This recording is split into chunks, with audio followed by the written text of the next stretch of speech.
வணக்கம். தேவன் இந்த உலகத்தை வெறுக்க காரணம் என்ன? இப்படி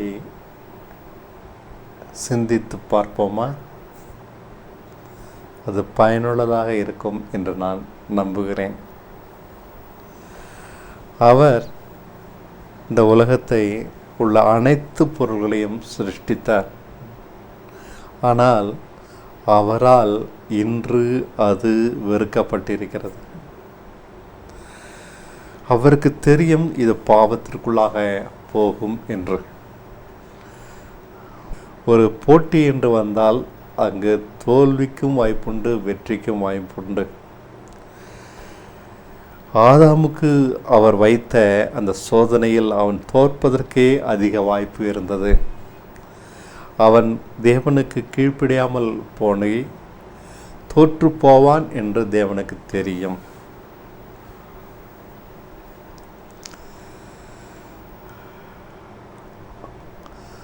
ஆதலால் பாவம்தான் இந்த உலகத்தை அவர் வெறுப்பதற்கு காரணம் என்று நாம் முடிவு சொல்ல முடியாது. அவர் வெறுப்பதற்கான காரணத்தை வேதம் மிகவும் அழகாக விவரிக்கிறது. உலகத்தார் என்றால் சத்தியத்தை நீற்றுப்போக பண்ணுகிறவர்கள், டைல்யூட் பண்ணுகிறவர்கள். அவர்களுக்கு சத்தியம் தெரியும், அதனுடைய சாராம்சத்தை முழுமையாக பற்றி கொள்ளாமல் அதை தன்னுடைய போக்கிலே பின்பற்றுகிறவர்கள் உலகத்தார். இவர்கள்தான் உலகத்தார். தங்களுடைய விருப்பத்தை அதிலே திணிக்கிறவர்கள், தங்களுடைய சிந்தனையை அதிலே திணிக்கிறவர்கள். ஒரு மனுஷன் சொன்னார், கார்ல் மார்க்ஸ் கம்யூனிசம் எழுதினார். ஆனால் வீதியிலே கம்யூனிஸ்ட் கொடியை பிடித்து கொண்டு போகிறவனுக்கு அந்த கம்யூனிஸ்ட் சித்தாந்தங்கள் எல்லாம் தெரியாது. அவன் வீதியிலே இறங்கி கூக்குரலிட்டு போவதற்கு காரணம் அவனுக்கு கூலி உயர்வு வேண்டும், அவ்வளவுதான் அவனுக்கு தெரியும். கம்யூனிஸ்ட் சித்தாந்தத்தை தன் சுயநலத்திற்காக கையில் எடுத்துக்கொண்டார். அதற்காக தன்னுடைய கூலி உயர்வு பெறுவதற்காக அந்த சித்தாந்தத்தை எடுத்து போராடுகிறார். இதே போலத்தான் பல காரணங்களினாலே சுயநலத்தின் அடிப்படையில் கைக்கொள்ளப்படுகிறது. இயேசு கிறிஸ்துனுடைய போதனையும் அப்படித்தான். அவரிடத்துல வந்தால் போதும், அவர் என்னுடைய வாழ்க்கையை சிறப்பாக நடத்தி தருவார். அவர் என்ன போதிச்சார், என்ன சொன்னார், நாம் எப்படி வாழணும், அதெல்லாம் எனக்கு தெரியாது.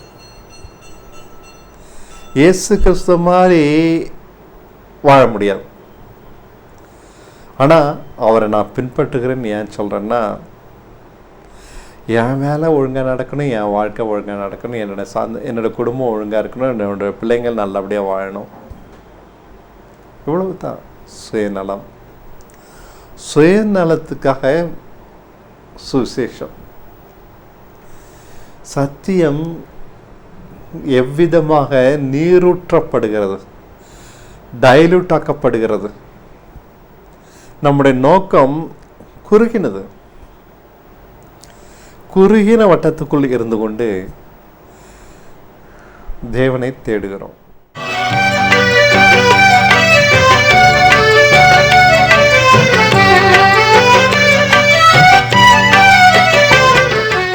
நம் தேவைக்காக.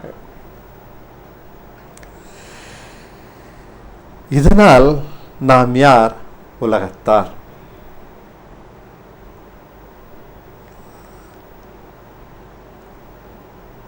பவுல் ரோமர் 12:1 சொல்லுகிறார், இந்த உலகத்துக்கு ஒத்த வேஷம் தெரியாமல்.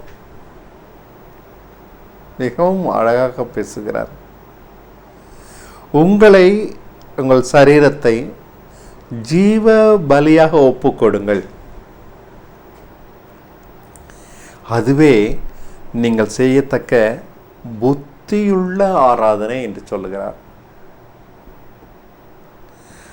மற்றதெல்லாம் புத்தி இல்லாத ஆராதனை. ஜீவ பலியாக தன் வாழ்க்கையை கொடுக்காத எந்தவித ஆராதனையும், அது எவ்வளவாக கூவி கதறி கூப்பாடு போட்டு பாட்டு பாடி பலவித மேல தாளங்களை இசைத்து அழகான மாட மாளிகைகளான அலங்காரமான ஆலயத்திலே வினோதமான பட்டாடைகளை உடுத்தி செய்கிற எந்த வித ஆராதனையானாலும் அது ஆவிக்குரியது என்று சொல்லுகிறார்கள், ஆவி இல்லாதது என்று சொல்லுகிறார்கள். அது எப்படிப்பட்டதாக இருந்தாலும் சரி, அது புத்தி இல்லதா புத்தி இல்லாததா என்று தீர்மானிப்பது நாம் ஜீவ பலியாக தேவனுக்கு நம் சரீரத்தை ஒப்பு கொடுத்திருக்கிறோமா இல்லையா என்பதுதான். ஜீவ பலியாக என் சரீரத்தை அல்லது என் வாழ்க்கையை ஜீவ பலியாக்குவது எப்படி? இந்த கேள்வி நான் பலரிடம் கேட்டு பார்த்திருக்கிறேன். கையை ஒப்பு கொடுக்கிறேன், கண்ணை ஒப்பு கொடுக்கிறேன், காலை ஒப்பு கொடுக்கிறேன் ஜீவ பலியாக. அவ்வளவுதான் அவர்களுக்கு தெரிந்தது.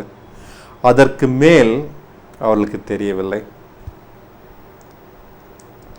ஜீவபலியாக ஒப்பு கொடுக்குறோன்னு சொல்லி ஜெபம் பண்ணதுக்கப்புறம் நான் ஜீவபலி தான் அப்படின்னு நினச்சிக்கிறாங்க. ஆனால் அவங்க வாழ்க்கையில் தேவன் ஒரு காரியத்தை அவர்கிட்ட எடுத்தார்னா ஒத்துக்கொள்ள முடியலை. படித்ததுக்கு தகுந்த வேலையை கொடுக்கலன்னா ஏற்றுக்கொள்ள முடியலை. திருமணமான தம்பதியருக்கு பிள்ளையை கொடுக்கலன்னா ஏற்றுக்கொள்ள முடியலை. ஒரு குஷ்டரோகியாவே என்னை ஆண்டவர் வைத்திருப்பாரானா ஏற்றுக்கொள்ள முடியலை.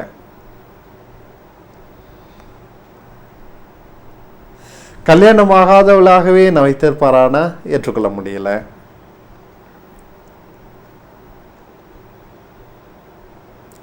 என்னுடைய வறுமை, கஷ்டம், சமுதாயத்தில் எனக்கு உண்டாயிருக்கிற அவதூறு நீங்காம அப்படியே என்னை அவலட்சணமான நிலையில வச்சிருப்பாரானா ஏற்றுக்கொள்ள முடியலை.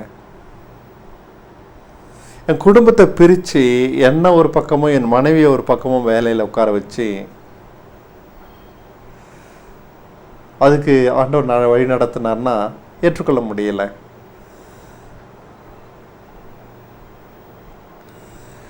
நமக்கு நம்முடைய நலத்தையும் நம்முடைய குடும்பத்தாருடைய நலத்தையும் சுகத்தையும் எதிர்காலத்தையும் பாதிக்கக்கூடிய எதையுமே நம்ம ஏற்றுக்கொள்ள முடியாது.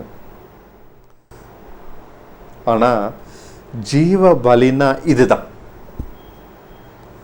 நம்மை அது பாதிக்கணும், கடுமையாக பாதிக்கணும். நம் ஜீவனையே நம்மிடத்திலிருந்து உருவி எடுக்கணும். அதன் பேர் தான் ஜீவ பலி. உண்மையிலேயே நம்ம ஜீவ பலியாக இருந்தோம்னா நம்ம எப்படி இருப்போம் தெரியுமா? சப்பி போட்ட கொட்டை போல இருப்போம். நம்மகிட்ட இருக்கிற சாரம் அனைத்தையும் அது உறிஞ்சி எடுத்துரும்.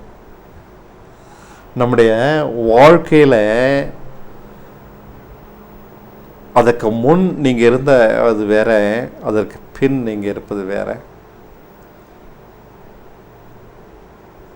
நம்மளை அது கசக்கி பிழிஞ்சிடும். சாதாரணமானதாக நீங்க நினைச்சுக்காதீங்க. சாதாரணமானதல்ல இது ஜீவ பலியாகிறது. ஜீவ பலின்றது பெரிய விஷயம்.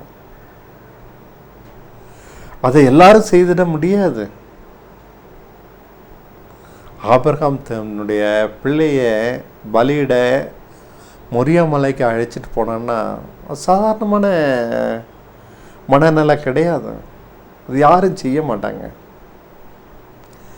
அவனுடைய மனநிலை அவ்வளோ தூரம் பக்குவப்பட்டிருந்ததுனால தேவன் மேலே இருக்கிற அவனுடைய விசுவாசமும் உண்மையும் வளர்ந்து இருந்ததுனால அவனால் அது செய்ய முடிஞ்சது. எந்தவித எதிர்பார்ப்பும் அவன்கிட்ட இல்லாமல் இருந்ததுனால அவனால் எளிதாக தன்னுடைய பிள்ளையை கொண்டு போய் பலியிட முடிஞ்சது. அவர் எப்படி காப்பாற்றுவாரா மாட்டாரா அதெல்லாம் அவனை யோசிக்கவே இல்லை. அதை பற்றி அவனுக்கு பொருட்டும் கிடையாது. அவர் சொன்னார், நான் இதை செஞ்சேன். எப்படி அவனால் அதை செய்ய முடிஞ்சது? அவன் ஏற்கனவே ஜீவ பலி ஆகி இருந்தான். ஒரு அன்பு நம்மளை அவ்வளோ தூரம் உருக்கும். ஒருவரோட பழகணுன்னா அவங்களுடைய அன்பு நம்மளை உருக்கி மிஞ்சின அன்பு நம்மளை ஒடுக்கி எடுக்கும். அப்போ இப்படிலாம் நம்ம செய்வோம். ஜீவ பலினாலே தன்னை கொடுப்பது. எப்படியாகலும் என்னுடைய அன்பை நான் நிரூபிக்கிறதுக்காக இதை நான் செய்கிறேன். இதுதான் ஜீவ பலி. இதுதான் புத்தியுள்ள ஆராதனைன்னு பவுல் எழுதுறாரு. மற்றது எல்லாமே புத்தி இல்லாத ஆராதனை. அது நீ கூவிட்டு ஆராதிக்கிறோமோ, கூவாமலே ஆராதிக்கிறோமோ, கைத்தட்டி ஆராதிக்கிறோமோ, பாட்டு பாடி ஆராதிக்கிறோமோ, மௌனமாக இருந்து ஆராதிக்கிறோமோ, சபை கூடி வருவதெல்லாம் ஆராதனைன்னு நான் ஒத்துக்கொள்ள முடியலை. ஏன்னா அங்கே நம்ம ஜீவபலி ஆகிறதுக்கு இடமே இல்லை. ஃபேன் காற்றுல உட்காந்துட்டு எந்திரிச்சு வர போகிறோம், நல்ல பாட்டு பாடிட்டு எந்திரிச்சு வர போகிறோம். சபைக்கு வெளியில் தான் நம்மளுக்கு ஆராதனை பண்ணுறதுக்கு வாய்ப்புகள் இருக்குது. அனுதின வாழ்க்கை போராட்டத்தில் தான், வருமான குறைவில் தான், பாடுகளில் தான், நிந்தையில் தான், இந்த சமுதாயத்தின் மத்தியில் கேவலமாக மதிக்கப்பட்டு புறக்கணிக்கப்படும் போது தான் நம்ம ஜீவ பலி ஆகிறோம். மரணமோ ஜீவனோ மறுநாயோ பூமியோ மகிமையோ வருங்காலமோ சிருஷ்டியோ உயர்ந்ததோ தாழ்ந்ததோ பிரித்திடுமோ தேவனை. அவருடைய எதிர்பார்ப்புகள் வேற, நம்முடைய எதிர்பார்ப்புகள் வேற. அப்பதான் நம்ம ஜீவ பலி ஆகிறோம். அவர்களோட நம்மளால் ஒத்து போக முடியலை. அவருடைய விருப்பங்களும் நம்முடைய விருப்பங்களும் வித்தியாசமாக இருக்கு. அவரால் புறக்கணிக்கப்படுகிறோம். அப்பதான் ஜீவ பலி ஆகிறோம். நான் யாரு? என்னுடைய நோக்கம் என்ன? எப்படியாவது பொருளையும் பணத்தையும் சம்பாதிக்கணுன்றது இல்லை, தேவனுக்கு பிரியமா இருக்கணுன்றது. அது அவங்களால ஏற்றுக்கொள்ள முடியலை. அது அவங்களுக்கு புரியலை. நான் செய்கிறதெல்லாம் அவங்களுக்கு முட்டாள்தனமாக படுது. அதனால் நான் ஜீவ பலி ஆகிறேன். என்ன அவங்க குறை பேசுகிறாங்க, கேவலமாக பார்க்குறாங்க, பைத்தியம் பிடிச்சவங்கன்னு நினைக்கிறாங்க. அவங்க பார்வைக்கு நான் அப்படி தான் கரெக்ட்.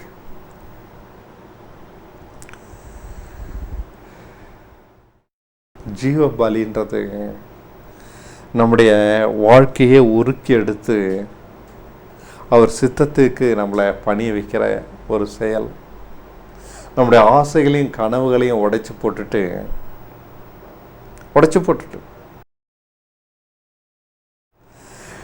வானத்து நட்சத்திரங்கள் என்ன கொடுமானா என்னுடைய சந்ததிகளை என்ன முடியும்னு நினச்சிக்கிட்டு இருந்த ஆபிரகாம் தன்னுடைய ஒரே பேரான குமாரனை பலியிட போகிறான். அவன் கனவுகள், எதிர்பார்ப்புகள் அவைகள்லாம் பலியில் ஏறப்போகுது. அவர் என்னத்தையும் அவர்கிட்ட பார்த்தா, ஆனால் என்னத்தையும் செய்கிறான், நேர் எதிர்மாறாக செயல்படுறான். இதுதாங்க ஜீவ பலி. இதுதாங்க ஆராதிக்கிற விதம்.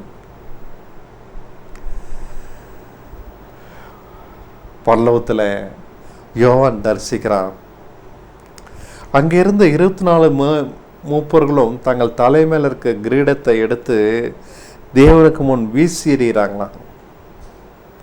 உம்முடைய பிரஸ்தாபத்துக்கு முன், மகத்துவத்திற்கு முன்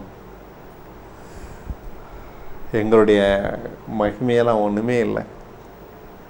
அத்தனை நீர் கொடுத்தது. தங்களை குறித்த உயர்வான எண்ணங்கள் அனைத்தும் உடைச்சு போடப்படுது. அங்கே சிறுமப்பட்டவனாக தான் அந்த 24 மூப்பர்களும் தங்களை நிறுத்துறாங்க. ஜீவ பலி உயர்வானது எல்லாமே அங்கே தாழ்த்தப்படுது மனப்பூர்வமாக.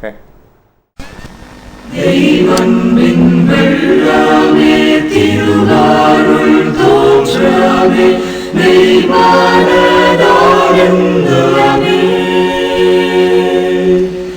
செய்யாரின் சம்பாதம் சேவிக்க இவ்வேளை ஐயாவின் நடிபாடிந்தே. தேவ பிரசன்னத்தில் அவங்க நிற்கிற போது தங்கள் கிரீடத்தை தூக்கி விட்டுறாங்க.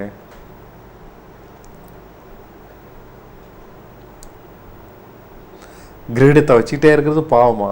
இல்லையே.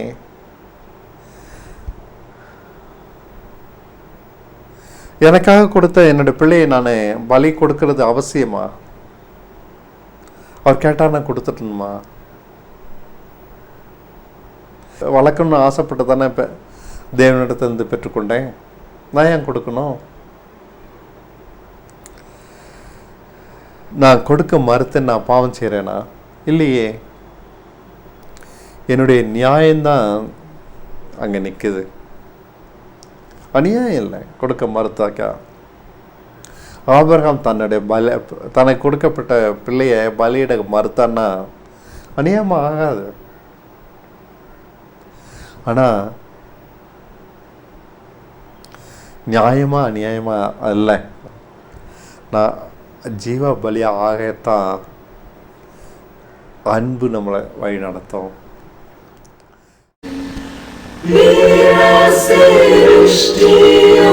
உயர்ந்ததோ தாழ்ந்ததோ பிரித்திடுமோ தேவனை தெய்வன்பின் வெள்ளமே திருவாருள் தோற்றமே. தேவன் இப்படிப்பட்ட ஆராதனையைத்தான் ஏற்றுக்கொள்றாரு. காரணம், அங்கே ஒரு அண்டர்ஸ்டாண்டிங் இருக்கு, ஒரு புத்தி இருக்கு. என்னது அது? நான் அவருக்காக எதை இழந்தாலும்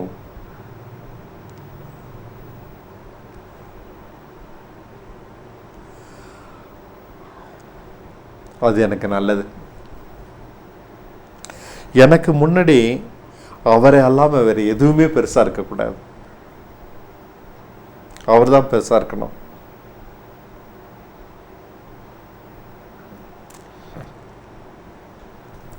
அவருடைய அன்பும் அவருடைய ஐக்கியமும் தான் எனக்கு பெருசாக இருக்கணும். வேறு எதுவுமே பெருசாக இருக்கக்கூடாது. பெருசாக இருக்கிற அனைத்தையும் நான் பலியிடுறேன். ஆபிரகாம் தன் பிள்ளையை பலியிட்டான்னாக்கா அதுதான் அவனுக்கு பெருசு. கிரீடத்தை மூப்பர்கள் அவர் தேவனுக்கு முன்னாடி விட்டெறிஞ்சாங்கன்னாக்கா அதுதான் அவங்களுக்கு பெருசு. தேவன் ஒருத்தர் தான் என் கண் முன்னாடி பெரிதாக இருக்கணும். இதுதாங்க புத்தியுள்ள ஆராதனை. நான் எல்லாத்தையும் இழக்கிறவனுடைய அன்பை பெற்றுக்கொள்ள முடியும். அது அவ்வளோதான் பெருசு. ஆபிரகாம் அவர் சிநேகிதன் சொல்றாரு. அவருடைய அன்பை அவன் அவ்வளோ தூரம் பெரிதாக பார்க்குறான். அதனால்தான் தன்னோட பிள்ளைய அவன் பெரிதாக பார்க்க முடியலை. ஜீவ பலி ஆகிறதுன்னா நம்மகிட்ட இருக்கிற உலகம் மறைஞ்சு போயிடுது. நாம் நீற்று போக முடியாது. நம்ம எந்த காரியமும் நம்மளை பலகீனப்படுத்த முடியாது. அவன் நேசித்த பிள்ளை ஆபிரகாமை பலகீனப்படுத்த முடியாது. மூப்பர்களுக்கு அவர்கள் பெற்றிருந்த மகிமை அவரை பலவீனப்படுத்த முடியாது. நான் எவ்வளோ தூரம் பாடுபட்டிருக்கேன்னு பார்த்தையா? அதுக்காக தேவன் எனக்கு என்ன மகிமையை கொடுத்துருக்கிறார். இல்லைங்க, அதை நான் பெருசாக பார்க்கல, அதை தூக்கி போடுறேன். ஆபிரகாம் தன்னோட பிள்ளையை பெருசாக பார்க்கல அப்படின்னு சொல்லி பலியிடுறான். மூப்பர்கள், நீங்கள் எனக்கு கொடுத்த இந்த மகிமையின் கிரீடங்களை நான் பெருசாக பார்க்கலன்னு சொல்லி அவைகளை அவருக்கு முன்னாடி தூக்கி விட்டேறாங்க. நான் எதையுமே பெருசாக பார்க்கல,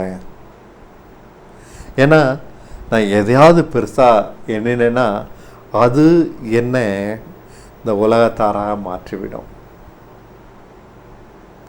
நான் அவரை நேசிக்காம அவைகளை நேசிப்பேன். இதனால தான் பவுல் சொல்றாரு, உலகத்துக்கு ஒத்த வேஷம் தெரியாமல். ஒரு வேஷம். நான் தேவனை நேசிக்கிறேன்னு சொல்றது ஒரு வேஷம். என்னுடைய பிள்ளையை அவரை காட்டில் அதிகமாக நேசிச்சுட்டு தேவனை நேசிக்கிறேன்னு சொல்லிட்டு இருக்கேன். என்னுடைய நான் தேவன்கிட்ட பெற்றிருக்க மகிமைகளை, அதுக்கான தேவன் எனக்கு கொடுத்துருக்க பாராட்டுகளை, இந்த மகிமையின் கிரீடம் கடவுள்கிட்டேருந்து தான் அவங்க பெற்றுக்கொண்டு இருக்காங்க 24 முப்பவர்களும். அதை நான் பெருசாக பாராட்டினேன்னா தேவனோட நான் ஐக்கியப்பட முடியாது. அவர் ஒருத்தர் தான் எல்லாவற்றுக்கும் மேலானவராக இருக்க முடியும், எல்லாவற்றையும் ஆளுகிறவராக இருக்க முடியும். அவர் ஒருத்தர் தான் பாராட்டுதலுக்கு உரியவர், மகிமைக்கு உரியவர். என்னுடைய மகிமை இல்லை, என்னுடைய பிள்ளைகள் அல்ல, கனத்துக்கு உரியவர். அவருடைய அன்பு ஒன்றுதான் நம்ம இழந்து விடக்கூடாது. எதையும் நம்ம ஈஸியாக சம்பாதிச்சிடலாம், தேவனுடைய அன்பு சம்பாதிக்கிறது தான் கஷ்டம். உலகத்துக்கு ஒத்த வேஷம் தெரியாமல் பவுல் சொல்றதுக்கு காரணம் என்னன்னா, அவங்க தங்களை ஜீவ பலியா ஒப்பு கொடுக்கல, மற்ற எல்லாமே செய்யறாங்க. அவங்களுக்கு முக்கியமாக துறையில பல காரியத்தை வச்சுக்கிட்டே இருக்கிறாங்க. எனக்கு சம்பளம் உயர்வு வேணுன்றதுக்காக கம்யூனிஸ்ட் கொடியை ஒருத்தன் ஆராதிக்கிறான். கார்ல் மார்க்ஸை அவன் பெருசாக பேசுகிறான். அவர் பேசின சித்தாந்தங்கள்லாம் அவனுக்கு புரியாது, விளங்காது. அவனுக்கு தெரிஞ்சதெல்லாம், எனக்கு 70 ரூபா கூலி தந்துட்டுருக்காங்க 5 வருஷமா, அதை 100 ரூபா கூலியாக ஆக்கணுங்க. சரி, கம்யூனிஸ்டத்தை பொறுத்தில் சேர்ந்துட்டேன், அவங்க ஆக்கி தருவாங்க. எங்களுக்கு அவங்க போராடினாங்க, ஆக்கி எனக்கு கொடுத்துட்டாங்க. 100 இல்லை 110 ரூபாயை நான் வாங்கிட்டேங்க. தினக்கூலி 110 ரூபாயை நான் வாங்கிட்டேன். இப்போ அதனால கம்யூனிஸ்டை நான் பாராட்டுறேன், அவங்க கூட நான் சேர்ந்துட்டு கோஷம் போடுறேன். இப்படி இருக்கிற ஒருத்தனுக்கு கார்ல் மார்க்ஸனுடைய தத்துவங்கள் புரியாதோ, அதே போலத்தான் இன்றைக்கு கிறிஸ்தவர்களுடைய நிலைமையும். அவங்களுக்கு இயேசு கிறிஸ்துவ போல கீழ்ப்படிந்து நடப்பது புரியலை, எட்ட மாட்டேங்குது. ஜீவ பலியாக்குவது என்பது விளங்கலை, புரிய மாட்டேங்குது. அவரை ஆராதிக்கணும், அவ்வளோதானே. அடிடா மேளத்தை, எடுடா தாளத்தை குதிக்க ஆரம்பிச்சிடுறாங்க. ஆர்ப்பரிக்கிறேன்னு சொல்லி கைகளை உயர்த்தி கத்தன்னு கத்துறாங்க. இல்லைன்னா மொசைக்கில் பாலிஷ் போட்ட பளிங்கு போல சபையில் அசையாமல் உட்கார்ந்துருக்காங்க. இதுதான் தேவனை ஆராதிக்கும் விதம்னு நினைக்கிறாங்க. தேவன் இவைகளை வெறுக்கிறார். நாம் என்னைக்கு நம்முடைய கவனம் மாறுகிறதோ, ஜீவ பலியாக நம்மளை தரலையோ, தேவன் அவர்களை புறக்கணிக்கிறார். தெய்வன்பின் வெள்ளமே திருவாருள் தோற்றமே மெய்வானதானந்தமே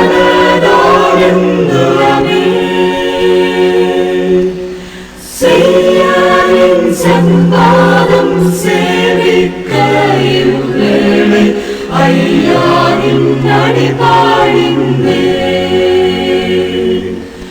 செய்யாரின் சம்பாதம் சேவிக்க இவ்வேளை ஐயாவின் நடிபாடிந்தே உலகத்தார். ஜீவ பலியாக தன்னை கொடுக்காதவன் எவனோ உலகத்தார். அவன் ஒரு ஒத்த வேஷம் தரிக்கிறான். வித்தியாசமான விஷயங்கள் இல்லை, ஒரு சிஷ்யனுக்கு ஒத்த வேஷம். சிஷ்யனை மாதிரியே இருப்பான், ஆனால் சிஷ்யன் இல்லை. அவன் செய்கிற அத்தனையும் சிஷ்யனுக்குரிய தன்மைகளாக இருக்கும், ஆனால் சிஷ்யன் கிடையாது. அந்தரங்கத்தில் அவன்கிட்ட அந்த உண்மை இருக்காது. இதனால தான் தேவன் இந்த உலகத்தை வெறுக்கிறாரு. அவங்ககிட்ட சத்தியம் தெரியும், அதற்கான உண்மை கிடையாது.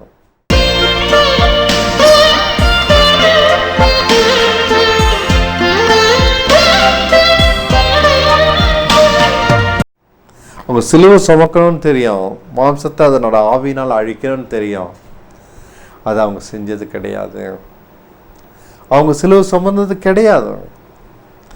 சிலுவை சுமந்தாங்கனாக்கா தற்கால மாறுபாடுகள் அவங்ககிட்ட இருக்காது. தேவன் இந்த உண்மையில் கொஞ்சமேனும் நம்மளோட வாழ்க்கையில் குறைவுபடக்கூடாது அப்படின்னு சொல்லி எதிர்பார்க்குறாரு. இந்த உலகத்தை அவர் ஏன் வெறுக்கிறாருன்னா, அவங்களுக்கு எல்லாமே தெரியும், உண்மையாக இருக்க மட்டும் தான் தெரியல, அதனால இருளாக இருக்கிறாங்க. அவங்ககிட்ட அந்த உண்மை இல்லை. அதிகாரி ஒருத்தர் இருக்கிறான்னா, அவன் தான் வேலையில் உண்மை இல்லாமல் இருந்தானா, அவனை ஒரு அதிகாரியாக அந்த அரசாங்கம் நியமித்தது வீண் விரயம். அவனால் யாருக்கும் பயன் கிடையாது. உண்மை தாங்க நம்முடைய வாழ்க்கையில் எல்லா கோணத்துலையும் தேவைப்படுது. படிக்கிறதுக்கு உண்மை, குடும்பத்தை நடத்துறதுக்கு உண்மை, சீஷனாக நடப்பதற்கும் உண்மை. எந்த வகையிலையும் என்னுடைய உண்மை குறைவுபடக்கூடாது அப்படின்னு நான் விரும்புகிறேன். அந்த உண்மையில் குறைவு இல்லாமல் இருந்தேன் என்னென்னா, நான் போய் சேர வேண்டிய இடத்த போய் சேர்ந்துருவேன், நான் அடைய வேண்டியதை அடைஞ்சிருவேன். இதை குறித்து எனக்கு நம்பிக்கை இருக்குது. இதே நான் உங்களுக்கு சத்தியமாக அறிவிக்கிறேன். உண்மையாக இருக்க கற்றுக்கொள்ளுங்க. உண்மை இல்லாதவன் தான் இந்த உலகத்தார். நம்மளை ஜீவ பலியாக்குவதற்கு உண்மையாக இருப்போம். நன்றி. மற்றொரு தருணம் வரும்போது சந்திக்கிறேன். வணக்கம்.